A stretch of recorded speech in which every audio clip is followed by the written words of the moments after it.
Shalom, shalom à tous ici sur YouTube. Alors j'espère que vous allez bien.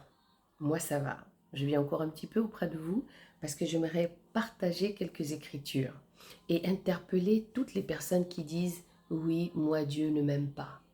Oui, moi Dieu j'ai l'impression qu'il m'a oublié.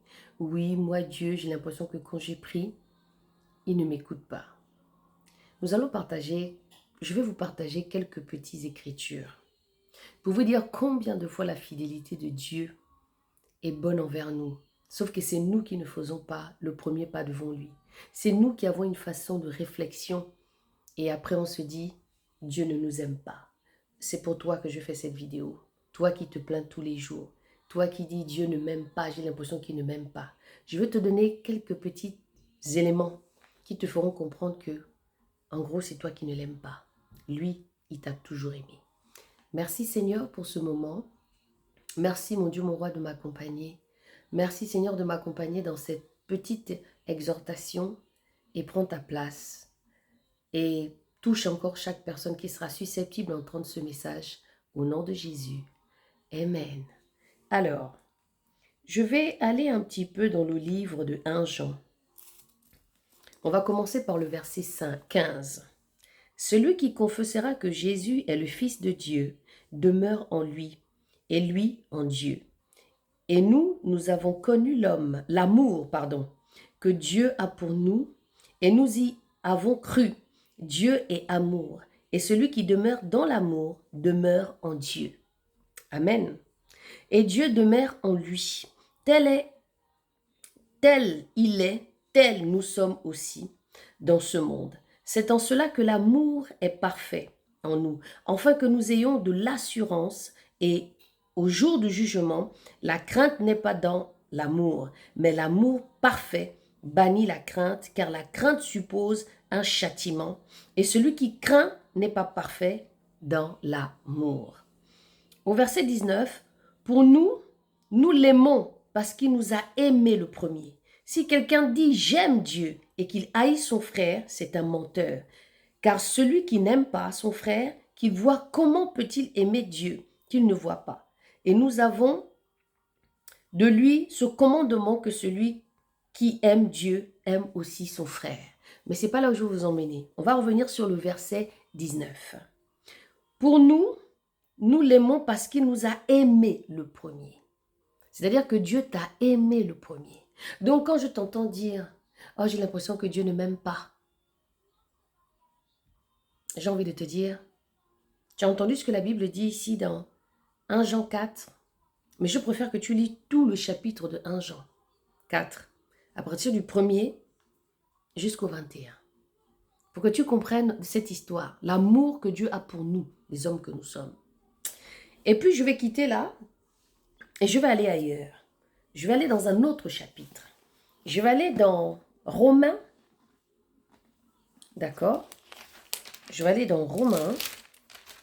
Merci Seigneur pour ta parole. Romains 8, au verset 35. Mais on va commencer par le 34. Qui les condamnera? Machia est mort, mais bien plus, il est aussi ressuscité. Il est à la droite d'Élohim et il intercède même pour nous. Qui nous séparera de l'amour du Machia? La tribulation ou l'affreuse calamité, ou la persécution, ou la famine, ou la nudité, ou le péril, ou l'épée. Selon qu'il est écrit, à cause de toi, nous sommes mis à mort. Tout le jour, nous avons été estimés comme des brebis destinées à la boucherie. Mais de toutes ces choses, nous sommes plus que vainqueurs par le moyen de celui qui nous a aimés. Alléluia.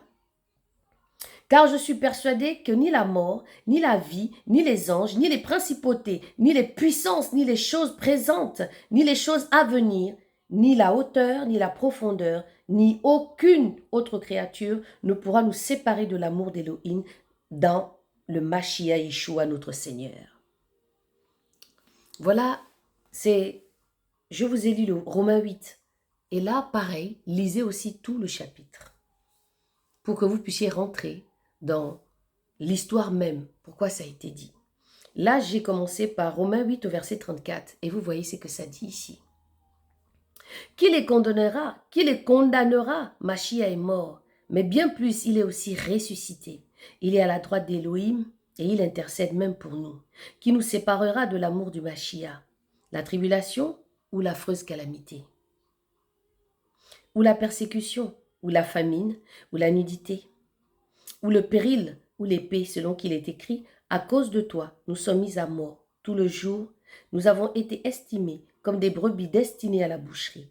Mais dans toutes ces choses, nous sommes plus que vainqueurs, par le moyen de celui qui nous a aimés. Car je suis persuadé que ni la mort, ni la vie, ni les anges, ni les principautés, ni les puissances, ni les choses présentes, ni les choses à venir, ni la hauteur, ni la profondeur, ni aucune autre créature ne pourra nous séparer de l'amour d'Élohim dans le Mashiach Yeshua, notre Seigneur. Est-ce que tu as compris ce que j'ai lu?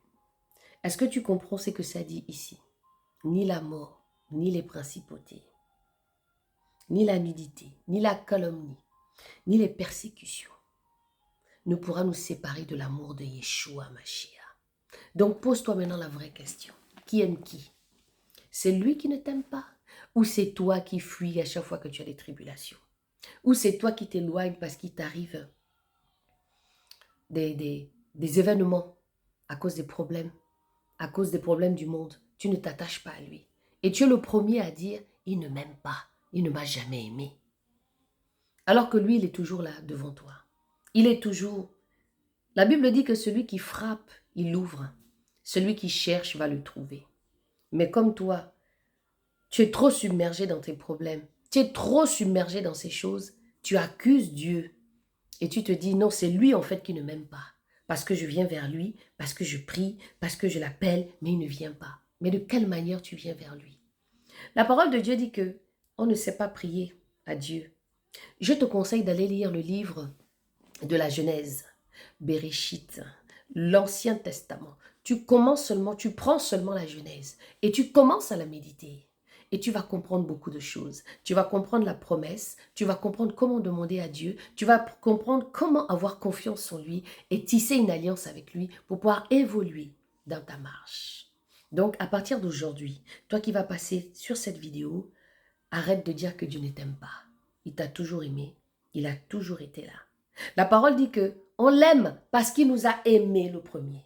Donc, c'est-à-dire que si toi, tu n'as pas pris connaissance que toi, lui, il t'a aimé le premier et que tu as intérêt à l'aimer, c'est qu'encore une fois, tu n'as pas encore compris pas mal de choses. Ici, je ne suis pas là pour t'incriminer. Moi, c'est Tata Armel. Le mercredi et le jeudi, je partage la parole sur Google Meet en conférence. Ça s'appelle Autour de la Bible. On lit la Bible, on la médite et puis on laisse le Seigneur nous guider. Tout en profondeur. Je suis sur TikTok aussi. Si tu veux me voir, je suis en live tous les samedis, 6 heures, heure de France. Soyez bénis. Je laisse toujours un mail si vous voulez poser des questions. Si vous voulez aussi rentrer dans cette méditation profonde, je suis là pour t'amener vers le haut. Je suis là pour te pousser vers le royaume. Parce que c'est la mission que Dieu a mis dans mon cœur. T'apprendre à comprendre les Écritures dans le nom de Jésus. Soyez bénis encore une fois. C'était juste encore pour que vous compreniez que cette parole, elle est tellement belle. Osée dit que le peuple de Dieu périt par manque de connaissance. Et la connaissance ici, c'est de se plonger dans les Écritures. La connaissance ici, c'est de prendre le temps de la lecture, de la méditation et prendre conscience du Dieu que nous prions. Mais comme tu n'as pas encore fait ce chemin, je t'incite de te rapprocher du Seigneur de cette manière, de changer ta mentalité et de voir tout ça maintenant différemment. Voilà, je vous laisse en vous souhaitant un bon mercredi, une bonne fin de journée de ce mercredi et je vous dis à tantôt.